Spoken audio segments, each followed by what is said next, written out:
शिव शक्ति की, भक्त और भक्ति की ये कथा महान। शिव महापुराण, शिव महापुराण, शिव महापुराण। ओम नमः शिवाय, नमः शिवाय, ओम नमः शिवाय, नमः शिवाय, नमः शिवाय, ओम नमः शिवाय, नमः शिवाय, नमः शिवाय।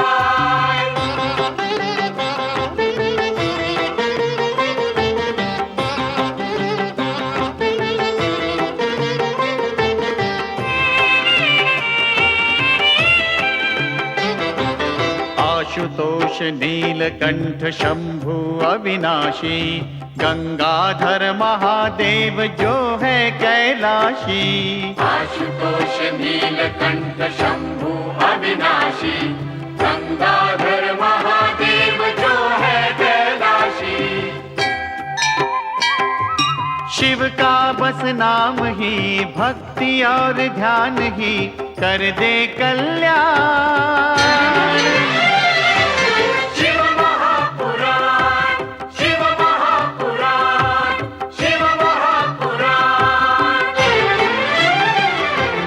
ओम नमः शिवाय, नमः शिवाय, नमः शिवाय, ओम नमः शिवाय, नमः शिवाय, नमः शिवाय, ओम नमः शिवाय, नमः शिवाय, नमः शिवाय। शिव महापुराण,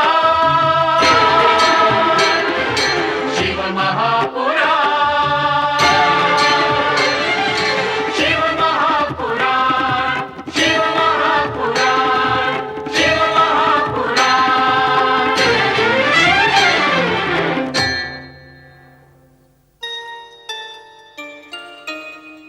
प्रजापति विश्वरूप की दोनों पुत्रियों बुद्धि तथा सिद्धि को शिव पार्वती अपनी पुत्रवधुओं के रूप में स्वीकार करते हैं। उसी समय गौरी नंदन गणेश अपनी पृथ्वी परिक्रमा अधूरी छोड़कर कैलाश लौट आते हैं।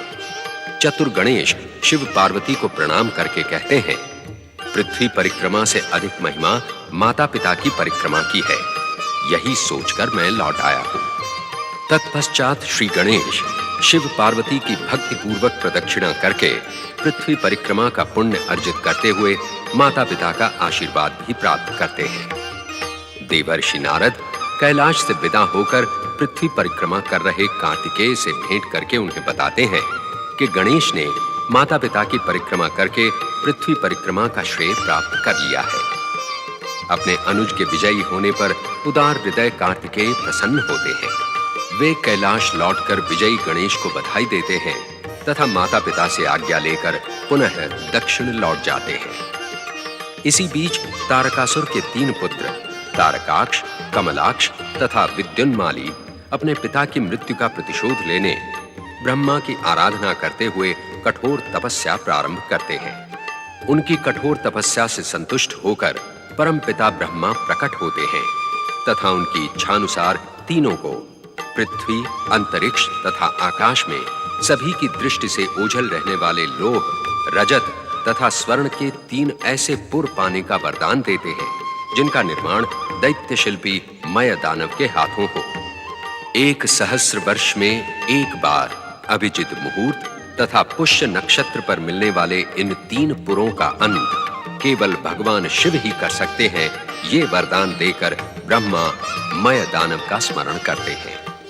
मय दानव प्रकट होता है तथा ब्रह्मदेव का आदेश पाकर लोहपुर, रजतपुर तथा स्वर्णपुर का निर्माण प्रारंभ करता है। सर्वप्रथम मय दानव विद्युन्माली के लिए लोहपुर का निर्माण करके उसे आमंत्रित करता है। विद्युन्माली अपने पुर में प्रवेश करके शिवाराधना आरंभ करता है। तत्पश्चात स्वर्णपुर का निर्माण करके मय दानव तारकासुर के बड़े पुत्र तारकाक्ष को स्वर्णपुर में ले जाता है। वो भी शिव को प्रसन्न करने के लिए शिव आराधना करने लगता है। अंत में मयदानव चांदी की श्वेत धवल आभा से जगमग रजतपुर का निर्माण करता है तथा तारकासुर के दूसरे पुत्र कमलाक्ष को उसमें आमंत्रित करके उसे भी दोनों भाइयों के समान शिवाराधना करने के लिए प्रेरित करता है।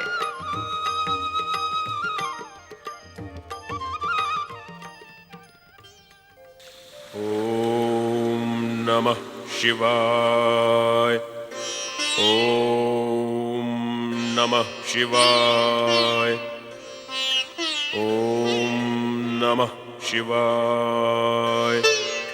ओम नमः शिवाय। ओम नमः शिवाय। ओम नमः शिवाय। ओम नमः शिवाय। नारायण नारायण। विद्युन्माली अपने सुरक्षित लोहपुर में शिव आराधना कर रहा है। ओम नमः शिवाय। ओम भगवान शिव द्वारा अभिदान प्राप्त करने का इससे उत्तम और उपाय भी क्या है? हर हर महादेव।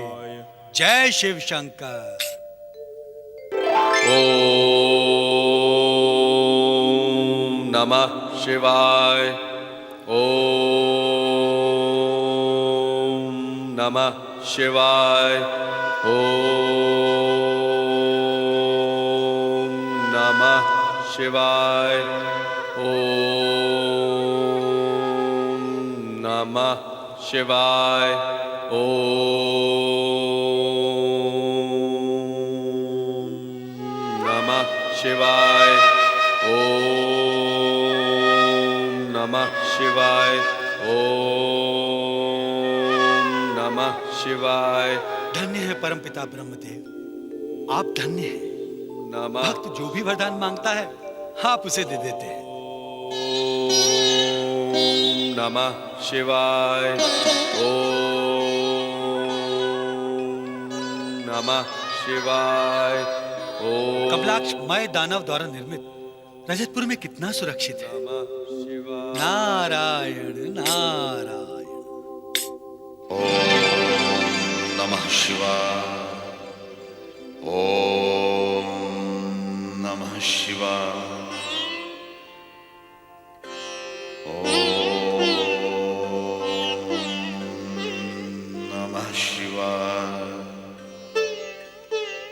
ओम नमः शिवाय।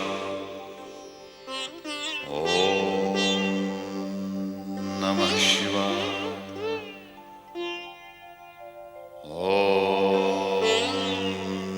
नमः शिवाय। तारकाक्ष भी अपने स्वर्णपुर में शिव आराधना कर रहा है। क्या वो भगवान शिव को प्रसन्न करने में सफल होगा? ओम नमः शिवाय। ये तीनों तारक पुत्र तो तारकासुर से भी अधिक शक्तिशाली सिद्ध होंगे। फिर देवलोक का क्या होगा महादेव? ओम नारायण नारायण। हर हर महादेव। हर हर महादेव। शिव शंकर। हर हर महादेव। शिव शंकर। प्रणाम प्रभु। भोलेनाथ, देवराज तथा देवताओं पर विपत्ति की काली छाया पुनः मंडराने लगी है। हे विश्वेश्वर, तारकासुर का अंत हुआ, परंतु वो अपने पीछे जो राक्षसी परंपरा छोड़ गया है, वो अब भी हमारा पीछा नहीं छोड़ रही है। देवराज, नारद, यह सत्य तो सर्वविदित है कि देवताओं के साथ साथ असुरों का भी उत्कर्ष अपकर्ष होता ही रहेगा। सृष्टि का यही सनातन नियम है। नारायण नारायण। भोलेनाथ, इस समय तो तारकासुर के तीनों पुत्र महाशक्तिशाली तारकाक्ष, कमलाक्ष और विद्युन्माली का भाग्य पूर्ण प्रकाश के साथ चमक रहा है। तीन पुरों में रहने वाले उन असुरों की शक्ति से देवराज भयभीत हैं। देवर्षि नारद, जब तक वे आप पर आक्रमण नहीं करते तब तक उनसे भयभीत होने की आशंका न कीजिए तथा अकारण ही उन्हें उत्तेजित करने का प्रयत्न भी न कीजिए। तारकाक्ष, कमलाक्ष एवं विद्युन्माली ने ब्रह्मदेव से वरदान पाकर यह घोषणा की थी कि वे अपने पिता की मृत्यु का प्रतिशोध अवश्य लेंगे। इंद्रदेव, किससे लेंगे वे प्रतिशोध? हम जानते हैं कि वे तीनों परम शिव भक्त हैं। तारकासुर के संहारक कार्तिकेय से उनका कोई द्वेष नहीं है। परंतु वे स्वर्ग पर आक्रमण का विचार अवश्य कर रहे हैं महादेव। यह आपकी व्यर्थ कल्पना है चंद्रदेव। शिव भक्ति करते हुए वे तीनों त्रिपुरवासी अपने पुरों में प्रसन्न हैं। हम चाहते हैं कि वे स्वर्ग पर आक्रमण करें, उससे पूर्व ही आप उन्हें समाप्त कर दें। आपका स्वार्थ सिद्ध करने के लिए हम अपने भक्तों का अंत कर दें? यह आपका कैसा तर्क है देवराज? हर हर महादेव। प्रभु, देवराज ये निवेदन करना चाहते हैं कि रोग बढ़ने से पूर्व उसे समाप्त कर देना ही उचित है। वे तीनों तारकासुर के पुत्र हैं, असुर हैं, देव शत्रु हैं। इसमें तो कोई संदेह नहीं है भोलेनाथ। हमारे लिए देव तथा दानव समान है मुनिवर। दोनों ही हमारे भक्त एवं आराधक हैं। हम किसी का अनिष्ट नहीं चाहते। ये तीनों असुर शिव भक्ति में लीन हैं, किसी का अहित नहीं कर रहे हैं। वे हमारी कृपा के पात्र हैं। ओम नमः शिवाय। ओम नमः शिवाय। ओम नमः शिवाय। ओम नमः शिवाय। ओम नमः शिवाय। ओम नमः शिवाय। ओम नमः शिवाय।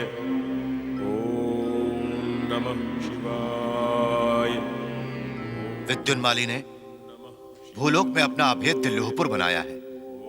ब्रह्मदेव ने सदैव दैत्यों को मुमागा वरदान दिया है, जिससे देवताओं के लिए विपत्तियां उपस्थित हो गई हैं।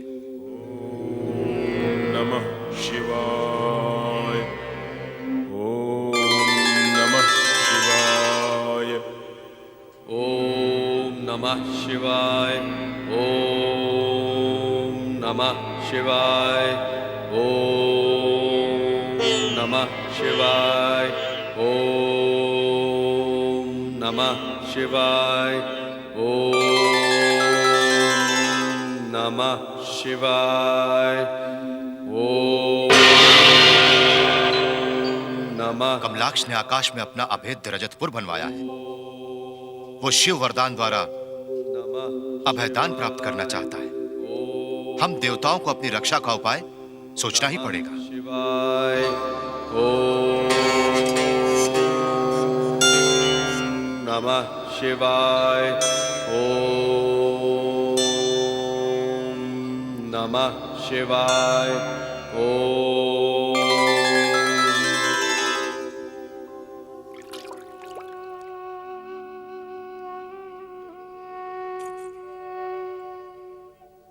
ओम नमः शिवाय। ओम नमः शिवाय। ओम नमः शिवाय। ओम नमः शिवाय। ओम नमः शिवाय।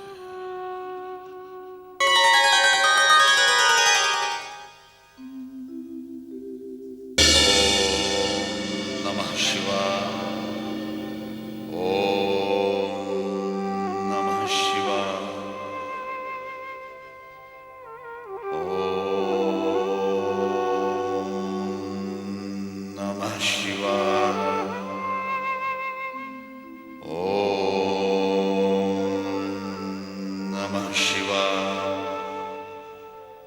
तारकाक्ष ने अंतरिक्ष में अपना अभेद्य स्वर्णपुर स्थापित किया है, जिससे तीनों भाई चारों ओर से देवताओं को घेर सके। अब विष्णु देव ही हमारी रक्षा का उपाय बताएंगे। उन्हीं के शरण में जाना पड़ेगा। नमः शिवाय। ओम नमः शिवाय। ओम नमः शिवाय। श्री हरि की जय हो। प्रणाम श्री हरि। जय हो भगवान विष्णु की। देवराज, देवगुरु, आपका स्वागत है। श्री हरि, हम देवता एक विचित्र संकट में फंसे हैं, इसीलिए आपकी शरण में उपस्थित हुए।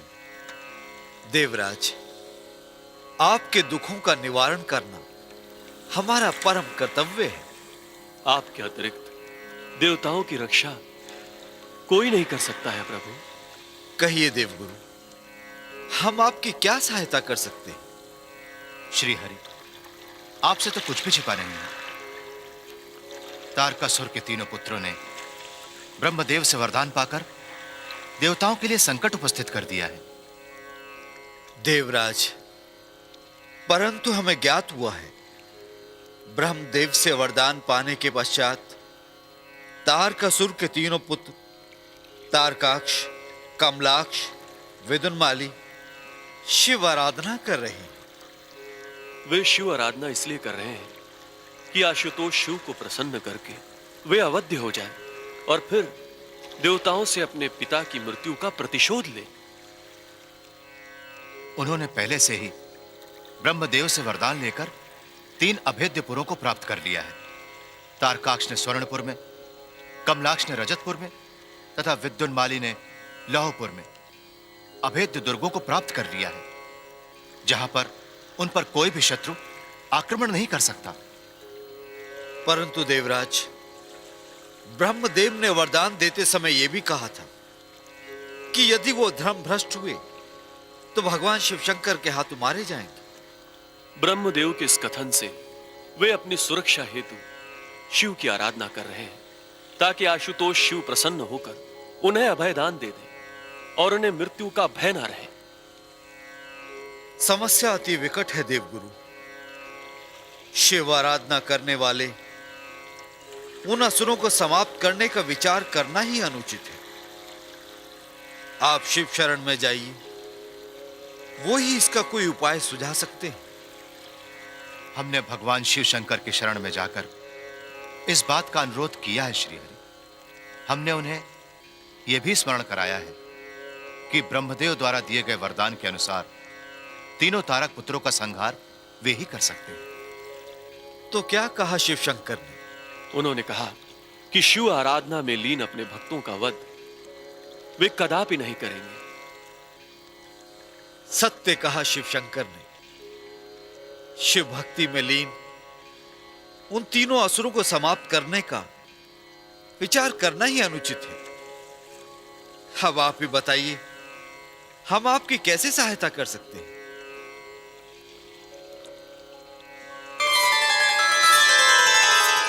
स्वामी, आप इनकी सहायता कर सकते हैं।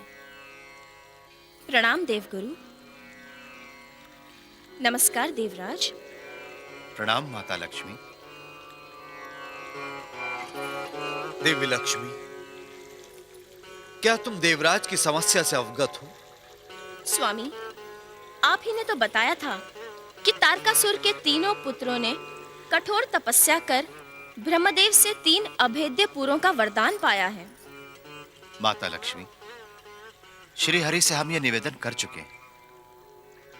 उन्होंने देवताओं से प्रतिशोध के लिए तपस्या की है और शत्रुओं से अविजित रहने का वरदान पाया है। तथा देवताओं के कट्टर शत्रु शुक्राचार्य से प्रेरणा पाकर वे अपने पिता की मृत्यु का प्रतिशोध लेना चाहते हैं।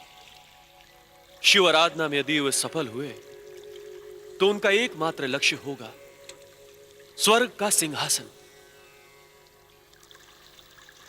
श्री हरि, आपने क्या उपाय सोचा देवताओं की सुरक्षा के लिए? देवी, हमारे सामने धर्म संकट ये है, शिव भक्ति में लीन तारक पुत्रों को समाप्त करने का उपाय कैसे बताएं? स्वामी, असुर तो असुर ही होते हैं। देवताओं से शत्रुता उनका परंपरागत स्वभाव है। अन्याय और अत्याचार उनकी मनोवृत्ति है। चाहे जितनी शिव भक्ति कर लें, लेकिन उनका असुरत्व कभी समाप्त नहीं होगा। तुम सत्य कह रही हो देवी, परंतु तुम्हारे इतना कह देने से हमारे धर्म संकट का अंत नहीं हो जाता। अब तो तुम ही हमें उनके विनाश का कोई उपाय बताओ। स्वामी, आप कोई ऐसा उपाय कीजिए कि वे शिव भक्त शिवद्रोही होकर अधर्म के मार्ग पर अग्रसर हो जाएं, ताकि भगवान शिव शंकर के हाथों उनके संहार का मार्ग प्रशस्त हो जाए। देवी लक्ष्मी, तुमने ये परामर्श देकर हमें एक बहुत बड़े संकट से उबारा है। धन्य हो देवी लक्ष्मी। देवताओं के हित के लिए हमें अब कोई ऐसा उपाय करना होगा तारक पुत्रों में छिपी आसुरी वृत्ति उजागर हो तथा स्वयं वे अपने विनाश के मार्ग पर चल पड़े। देवगुरु, देवराज, अब आप निश्चिंत होकर जा सकते हैं। श्री हरि की कृपा का वरद हस्त आपको प्राप्त हो चुका है। इसलिए अब आपको उन असुरों से भयभीत होने की आवश्यकता नहीं है। जय हो श्री हरि, जय हो। जय माता लक्ष्मी।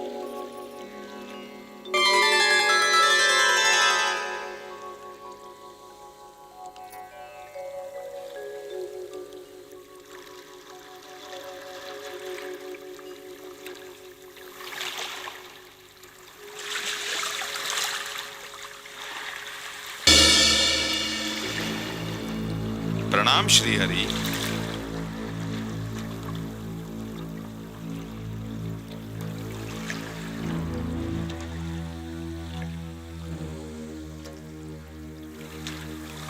प्रभु, आपने मुझे चिंतन द्वारा प्रकट किया है। मेरे लिए क्या आज्ञा है प्रभु? देवताओं का अहित न हो, इसके लिए हम चिंतित हैं चारुवाक। तुम्हें देवताओं के हित के लिए कार्य करना हो। प्रभु, आप चिंता मुक्त हो। आपकी आज्ञा का पालन ही मेरा परम धर्म है। आज्ञा कीजिए प्रभु। तारकासुर के संहार के पश्चात उसके तीनों पुत्र तारकाक्ष, विद्युन्माली तथा कमलाक्ष ने कठोर तपस्या करके ब्रह्मदेव के वरदान स्वरूप पृथ्वी, आकाश अर्थात अंतरिक्ष में 3 अभेद पुर प्राप्त कर लिए। देवता उन पुरों पर कभी विजय प्राप्त नहीं कर सकते। प्रभु, देवताओं का अहित न हो, इसके लिए मुझे क्या करना चाहिए प्रभु श्री हरि? आज्ञा कीजिए। ब्रह्मदेव के वरदान के अनुसार तीनों तारक पुत्रों का वध भगवान शिव शंकर के हाथों ही हो सकता है। अभेदपुरों में रहकर इस समय वो तीनों शिव आराधना में लीन है। अर्थात भगवान शिव शंकर को प्रसन्न करके वो तीनों मृत्यु भय से मुक्त होना चाहते हैं। हाँ, यदि वो ऐसे ही भगवान शिव की आराधना करते रहे तो भगवान शिव शंकर उनका वध कदापि नहीं करेंगे। मृत्यु भय से मुक्त होकर तीनों तारक पुत्र अपने पिता की मृत्यु का प्रतिशोध लेने के लिए देवताओं के लिए संकट का कारण बन सकते हैं। तुम्हें उन तीनों को धर्म विमुख करना होगा। जो शिव भक्ति में लीन है उन्हें धर्म विमुख करना क्या उचित होगा प्रभु? भगवान शिव शंकर ने स्वयं संकेत दिया है, जब तक वो शिव भक्ति से विरत होकर धर्म का मार्ग त्याग नहीं करें, वे उनका वध नहीं कर सकते। उनकी आसुरी शक्ति को जगाकर उन्हें अधर्म के मार्ग पर ले जाना ही देवताओं के कल्याण का एकमात्र उपाय है। प्रभु, आप देवताओं के रक्षक हैं। देवताओं के प्रति आपकी चिंता उचित है प्रभु। आपकी कृपा से यह कार्य मैं अवश्य संपन्न करूंगा। तुम्हारा कल्याण हो। प्रभु,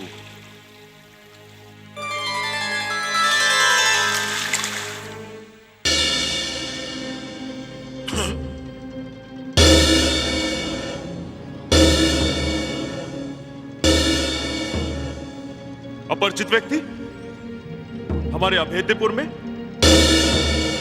जब द्वार खुलता है तो भयंकर गर्जन होता है, वह भी तो नहीं हुआ। ये भीतर आया कैसे? ये क्या चमत्कार है?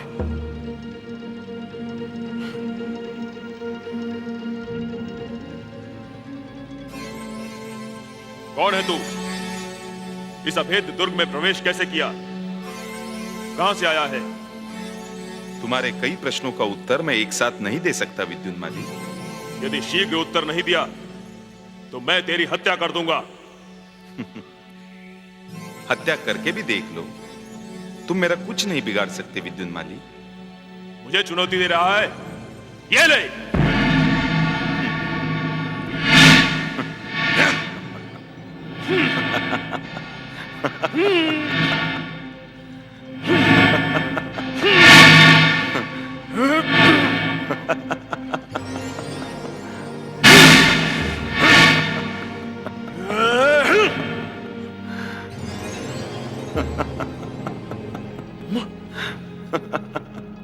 देख लिया?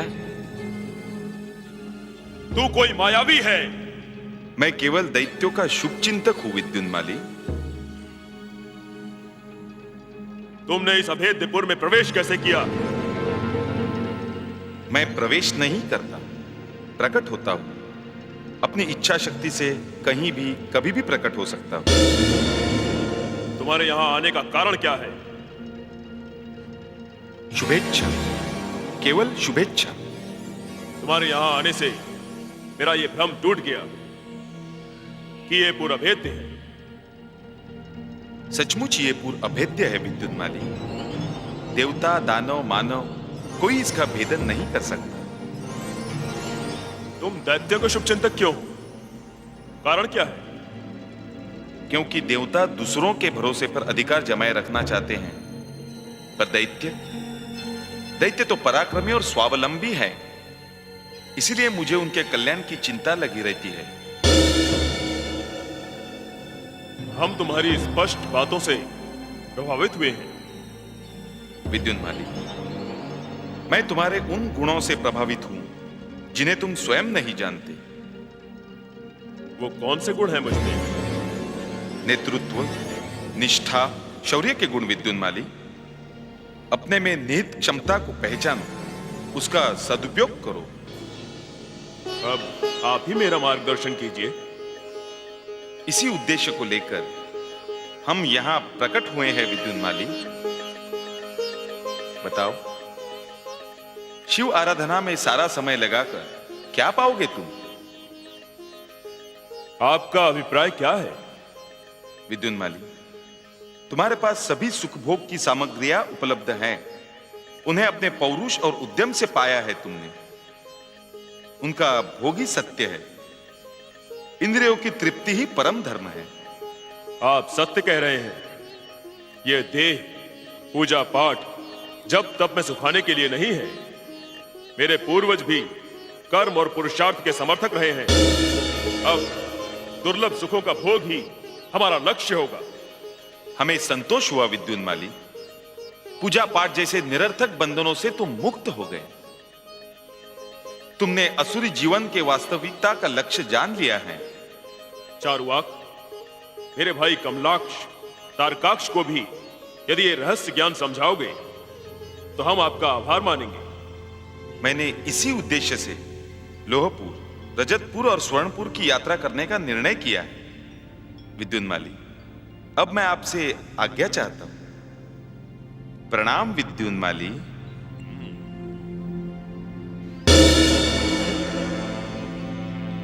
मैं सभी दुर्लभ सुखों का भोग करूंगा।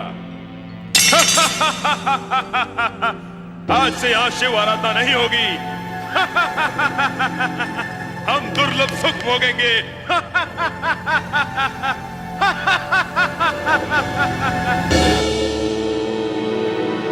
नमः शिवाय। ओम शिवाय। ओम नमः शिवाय। ओम नमः शिवाय। ओम नमः शिवाय। ओम नमः शिवाय। ओम नमः शिवाय। ओम नमः शिवाय। ओम नमः शिवाय। ओम। मक्रराज की जय हो। कौन हो तुम? तुमने हमारे अभेदपुर में कैसे प्रवेश किया? न बिजली चमकी, न तीव्र प्रकाश हुआ, न घोर गर्जन हुआ। ऐसा क्यों हुआ? इसका मुख्य कारण है, मैंने मुख्य द्वार से प्रवेश ही नहीं किया। मैं यहां प्रकट हुआ हूं कमलाक्ष। यदि तुमने हमें छुटलाने का प्रयत्न किया तो मृत्यु दंड के भागी बनोगे। बताओ तुमने रजतपुर में कैसे प्रवेश किया? मैंने कहा ना असुरराज, मैं यहां प्रकट हुआ हूं और मुझे अपनी इच्छा अनुसार कहीं भी प्रकट होने की शक्ति प्राप्त है। तुमने कमलाक्ष के सम्मुख आने का साहस कैसे किया? निस्वार्थी लोग साहसी होते ही हैं और मैं तो परमार्थी भी हूं। अपना परिचय दो, अन्यथा। कमलाक्ष, मैं तुम्हारे भाई विद्युन्माली का मित्र हूं। विद्युन्माली के मित्र बनके कहीं तुम किसी अनिष्ट की इच्छा से तो नहीं आए हो? दैत्यों में एक ही दुर्गुण होता है, उन्हें तुरंत अपने शत्रु या मित्र की पहचान नहीं होती। कमलाक्ष, स्वयं बता दो, देवता हो, दैत्य हो, दानव हो, मानव हो या गंधर्व हो? मैं तो असुरों का मित्र हूं कमलाक्ष। मेरा नाम चारुवाक है। यहां मैं तुम्हें समझाने आया हूं कि केवल शिव शिव जपते रहने से तुम्हारी सत्ता सुरक्षित नहीं रह सकती। फिर कैसे सुरक्षित रह सकती है? पराक्रम तथा शक्ति के भय से शत्रु को वश में रखा जा सकता है। मैं दैत्य गुरु शुक्राचार्य के सिद्धांतों का समर्थक हूं। तुम भी हितैषियों का उपदेश ग्रहण करना सीखो। तुम्हारा उद्देश्य अभी स्पष्ट नहीं हुआ है चारुवाक।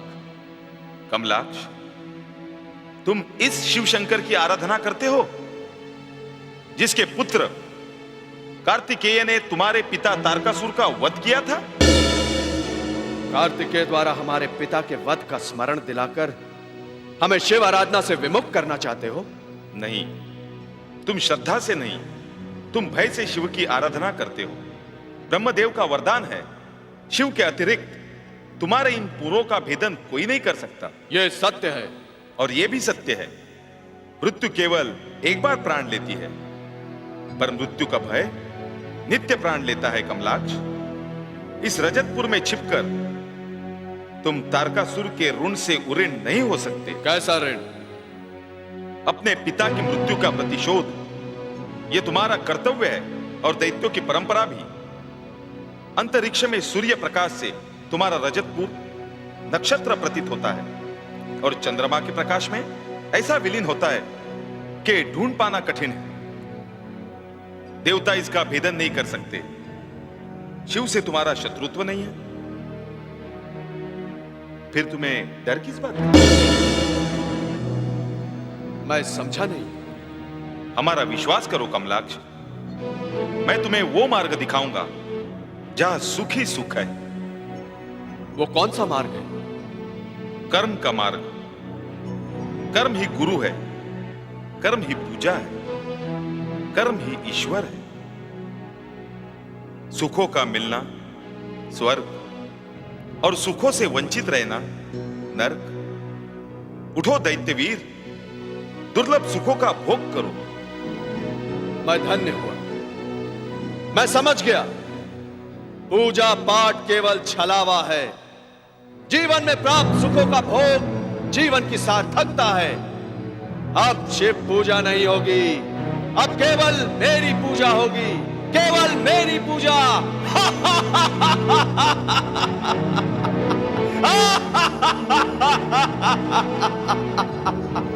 मुझे आज्ञा दीजिए असुरराज। तारकाक्ष को भी मुझे गुरु मंत्र देना है। अवश्य दो। अब मैं दुर्लभ सुखों का भोग करूंगा।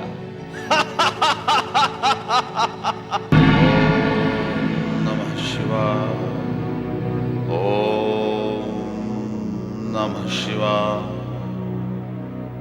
ओम नमः शिवाय।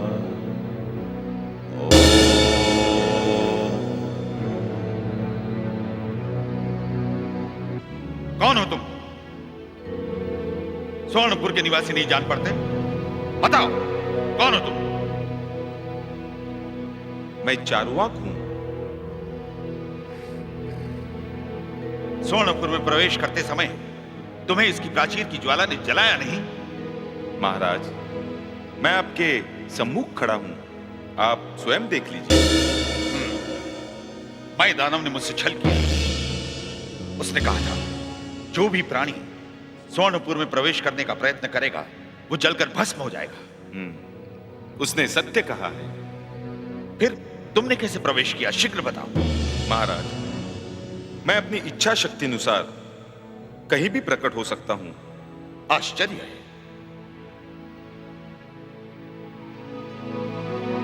तुम यहां किस लिए आए हो? महाराज, मैं यहां स्वयं नहीं आया हूं। आपके भाई विद्युन्माली और कमलाक्ष ने मुझे यहां भेजा है। इसका अर्थ हुआ हमारे तीनों पुत्र सुरक्षित नहीं है। नहीं महाराज, आप व्यर्थ चिंता कर रहे हैं। आपके स्वर्णपुर को शिव के अतिरिक्त कोई भेद नहीं सकता। फिर तुम्हारे यहां आने का अभिप्राय क्या है? महाराज, मुझे पुरुषार्थी दैत्य वीरों से सहानुभूति है। उन्हें कल्याण मार्ग पर ले जाना मैं अपना परम कर्तव्य समझता हूं। तुम हमारा कल्याण करने आए हो? हां सूरज, आपके दोनों भाई मेरे आदेशानुसार वास्तविक धर्म का पालन कर रहे हैं। वे दोनों निश्चिंत हैं और सुखी हैं। किस प्रकार सुखी हैं? आप किस धर्म की चर्चा कर रहे हैं? सत्य धर्म की महाराज। जो प्रत्यक्ष दिखाई दे वही सत्य है। लोक परलोक, स्वर्ग नरक, बंधन मुक्ति सब असत्य है। और भगवान शंकर की आराधना मन को सांत्वना देने के अतिरिक्त इसका दूसरा कोई फल नहीं है। अपनी बुद्धि पर भरोसा कीजिए महाराज। यह देह पुनः मिलने वाली नहीं है। ठीक कहा आपने। मृत्यु होने के पश्चात ये देह भस्म हो जाती है। फिर कैसा स्वर्ग भोग, कैसा नरक भोग।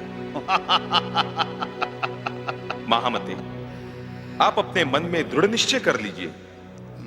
इस लोक के अतिरिक्त दूसरा लोक नहीं। जो प्रत्यक्ष राज्य लाभ है उसका आश्रय लीजिए तथा अप्रत्यक्ष को पीछे ढकेल दीजिए। आज से मैं आपके ही उपदेशों का पालन करूंगा। आप सद्गुरु हैं। मैं केवल भोग भोगूंगा।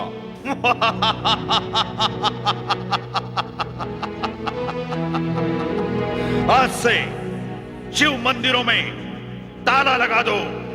सबसे कह दो कि आज से केवल तारकाक्ष की ही पूजा होगी।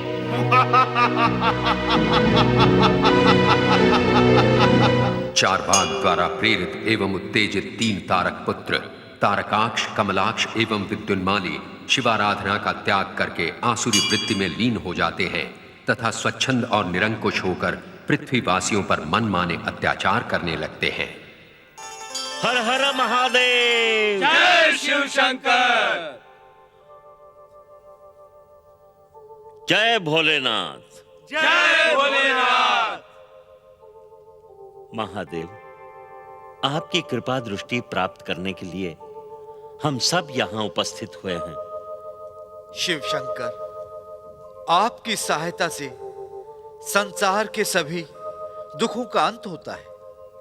इसी आकांक्षा को लेकर हम सब यहां पर आए हैं।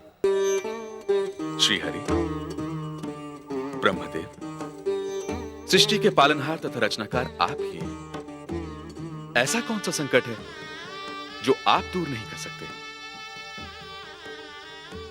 शिव शंकर, मैंने तारक पुत्र तारकाक्ष, कमलाक्ष तथा विद्युन्माली की तपस्या से प्रसन्न होकर उन्हें वरदान दिया था कि जब तुम धर्म भ्रष्ट होकर देवताओं के संकट का कारण बनोगे तो भगवान शिव के हाथों तुम्हारा वध होगा। उस समय ब्रह्मदेव ने यह भी कहा था, अभिजीत नक्षत्र में जब तीनों पुर एक साथ जुड़ेंगे तभी तुम्हारी मृत्यु होगी। वो मुहूर्त अब शीघ्र आने वाला है महादेव। तीनों असुर शिव भक्ति से विमुख होकर धर्म भ्रष्ट हो चुके हैं शिव शंभो। तीनों लोकों में उत्पात मचाएं, इससे पहले उनका अंत हो जाना चाहिए विश्वेश्वर। हाँ प्रभु, यदि यह मुहूर्त निकल गया तो ब्रह्मदेव के वरदान के अनुसार वे तीनों स्वच्छंद होकर अपनी शक्ति का मनमाना दुरुपयोग करने लगेंगे। यदि ब्रह्मदेव तथा श्रीहरि की यही इच्छा है तो हम धर्मभ्रष्ट त्रिपुरवासियों को अवश्य समाप्त करेंगे। हर हर महादेव। जय शिव शंकर।